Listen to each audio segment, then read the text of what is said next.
It's now a touch after 9 o'clock. Hello again. Welcome back to the Bridget Mabandla Justice College, where day 5 actually of the Madlanga Commission of Inquiry probing criminality, corruption and political interference is set to get underway.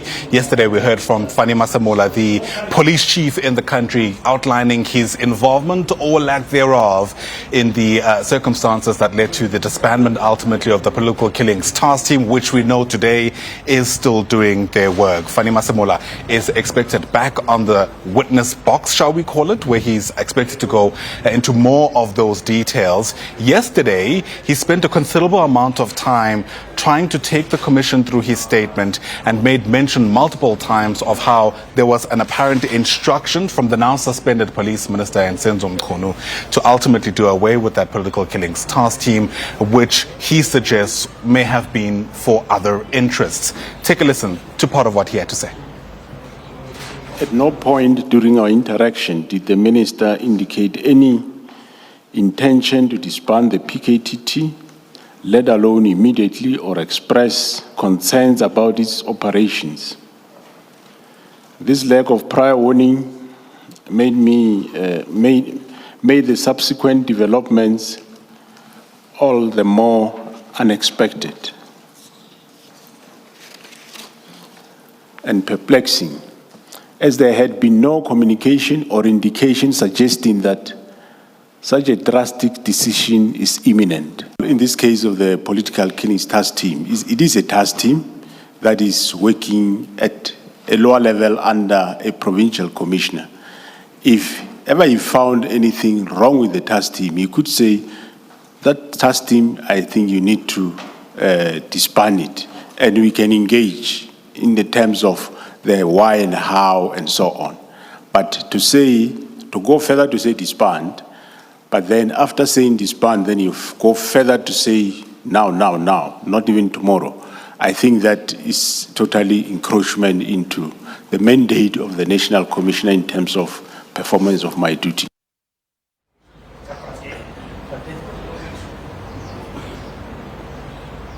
All right, so there you have it. Fannie Masemola explaining his own understanding of whether or not there was encroachment on the part of the now suspended minister in that instruction, essentially, to do away with the political killings task team. And in fact, it felt a bit like a full circle moment. We started off with Fannie Masemola being asked by the chairperson what his understanding of the minister's role might be and whether or not he would take an unlawful instruction, which may very well amount to encroachment from the minister. Let's continue making sense of all of this for you now. Bring in our guest here at the Bridget Mabandla Justice College, Professor Dirk Kotze, who of course is with the University of South Africa, not too far from where we are, Prof. So thanks for having us in your city in some ways, and it's lovely to be speaking to you.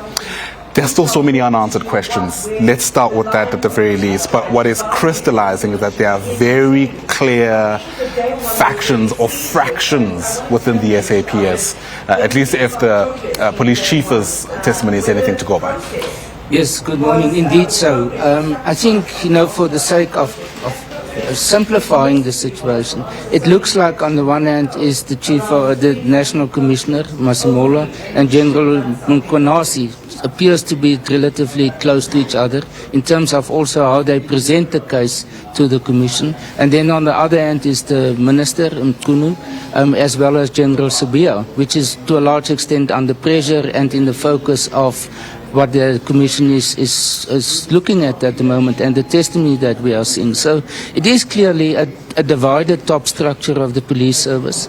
And I think this is one of the revelations of this process, is to what extent the police are working in different directions, and that they are not united when it comes to combating crime. And this is one of the very essence of what they are talking about, is the scourge of political killings and assassinations, which going into the election next year, it's going to be absolutely critically important that this type of activities are prevented as much as possible. Absolutely. You'll forgive South Africans who are watching feeling a bit more cynical and skeptical, because this does kind of feel like a deja vu moment. Indeed. I think if we look back at the years of Jackie Celebi, and the way in which he was involved in criminal activities or linked to criminal activities, it sounds very similar. And he was obviously in the same position, also the National Commissioner. So it started there at the top. In his case, there was still action taken to him. I mean, he was in the end imprisoned. So from that point of view, I think the public should be reminded that actions were taken. So therefore, there is a precedent for what we are dealing with now at the moment. That notwithstanding, here we are once again. And again, it's going to, I suppose, give credence to those who are doubtful that this commission will shift the dial in any way. Because despite those actions that were taken, the many commitments that were made in public, we are getting a sense now that the SAPS and crime intelligence more specifically was always susceptible to some kind of, let's call it manipulation for now, given just how early at a stage of the allegations we are. Yes, I would take it further. I would call it as part of state capture, and especially during the time of President Zuma, and how destabilized the crime intelligence was, and dysfunctional to a large extent, And I think we are very close to something similar now again.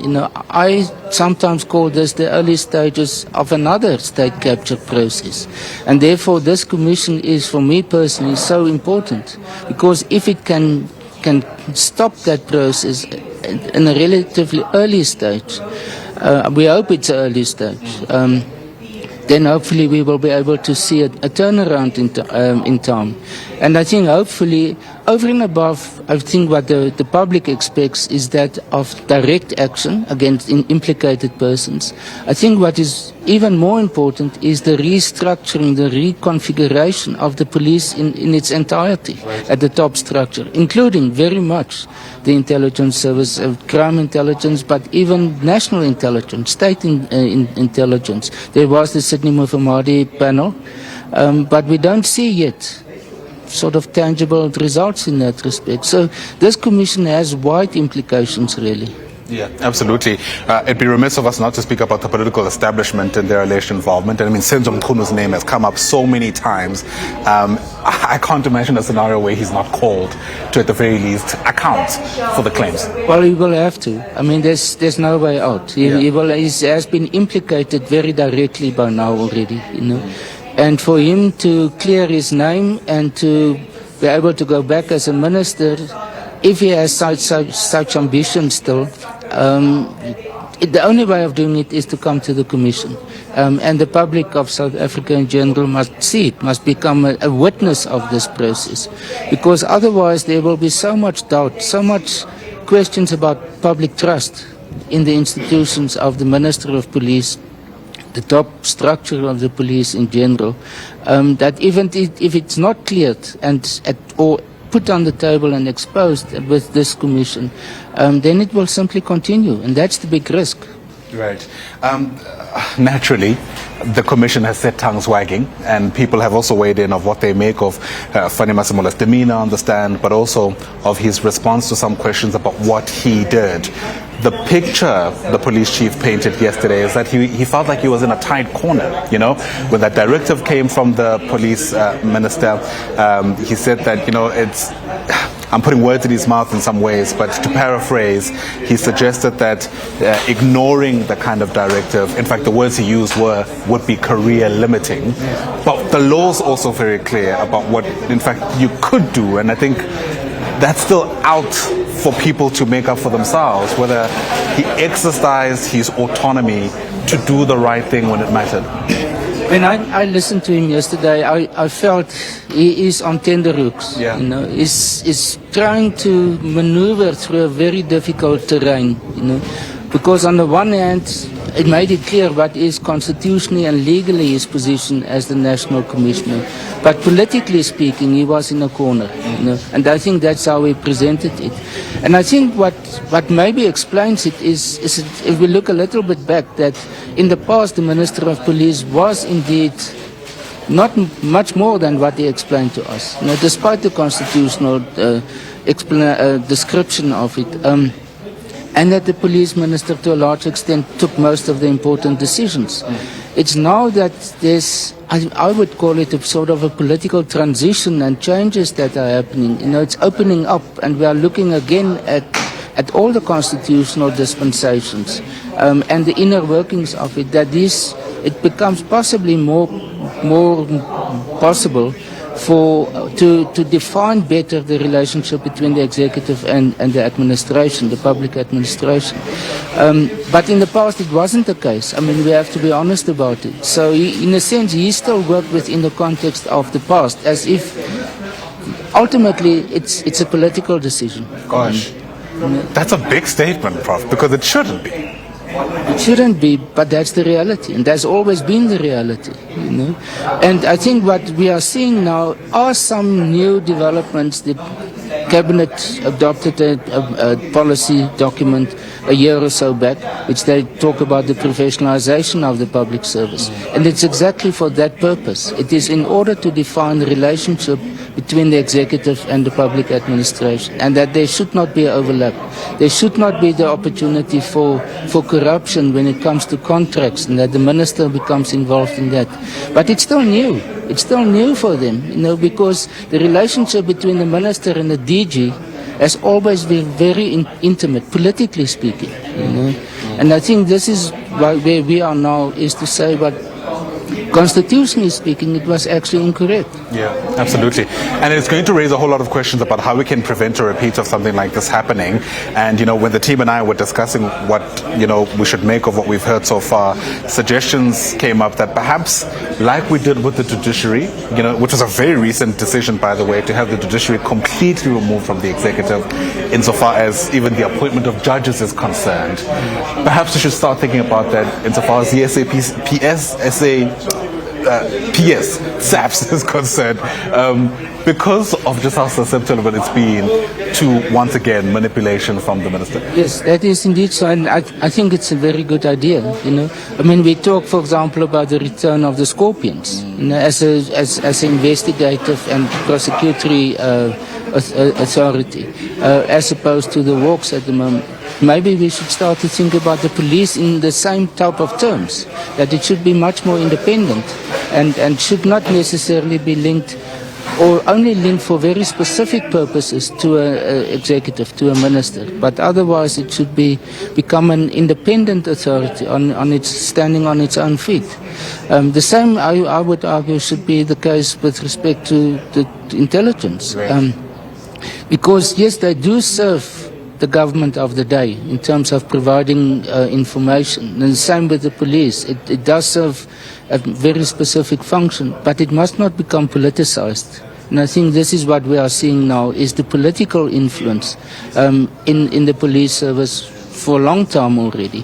And hopefully what we are seeing now is a way of opening up, of exposing that, and that the Commission and subsequent actions will assist us in order to rectify, to get closer to the constitutional position as it has been formulated in the 1990s already. Right. I mean, they often say that the best disinfectant is sunlight, and so I imagine that certainly is the hope for many people who are watching this commission as it continues to unfold. Prof, let's leave our conversation there, at least for now, and of course there'll be plenty to be said because we're still anticipating day 2 of Fannie Masemola's time on the witness stand. In fact, that should begin in about 15 minutes' time.